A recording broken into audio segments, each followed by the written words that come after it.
Now more than ever, I'm seeing just a ton of creatives struggling, and I think they're underestimating some things, to be honest.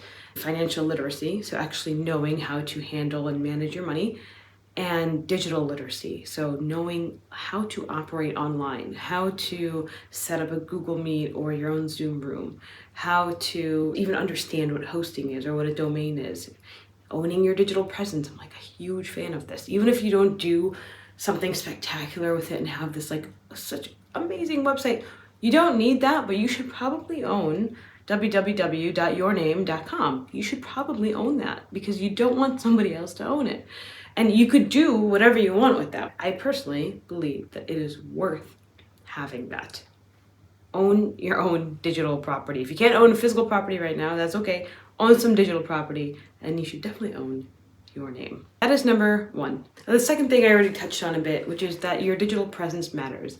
I wish I could tell all of my creative friends this, because a lot of them just think that like LinkedIn is plenty, or nobody's gonna really look at a portfolio site, or it's totally fine to have a .squarespace, like matt.squarespace.com. It's like, dude, just shell out the $20 and get a professional domain name and let it be matt.com or whatever it is, just do that. People will look you up. So if you are, applying for a job, if you are bidding for a project, people are going to Google you. Like, how you Google people, you Google companies, you Google a potential boss or a potential client, you Google the person you are thinking about dating. We do this.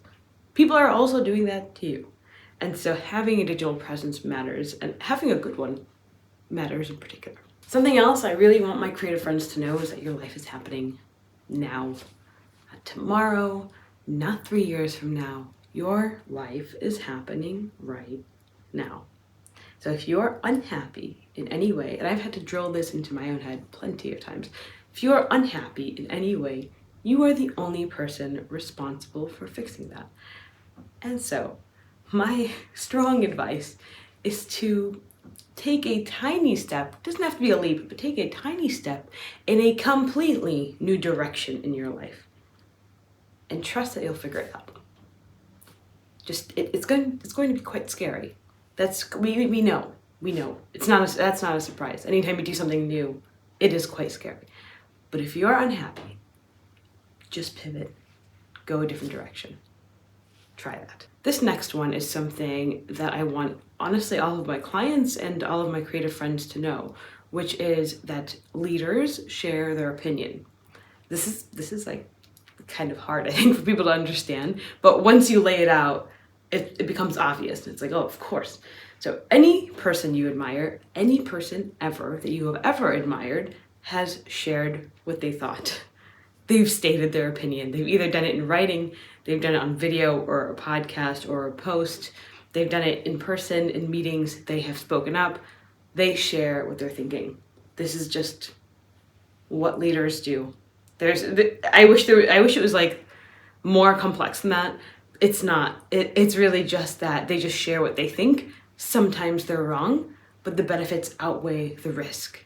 And it's usually totally fine if you are wrong. You can just be like, oh, I was incorrect, or things changed or whatever it is. That's not, that I think that fear is so disproportionate to the actual benefits that one can achieve if they start to share what they think. And it's also like really incredible practice to be able to articulate what you think, to be able to communicate what you think, to be able to even translate the thoughts in your head to be words out of your mouth. I think that in itself is like a worthy practice, but something that I wish people who wanted to be in leadership positions knew is that the biggest difference maker is that like leaders just share what they think. Keep that in mind.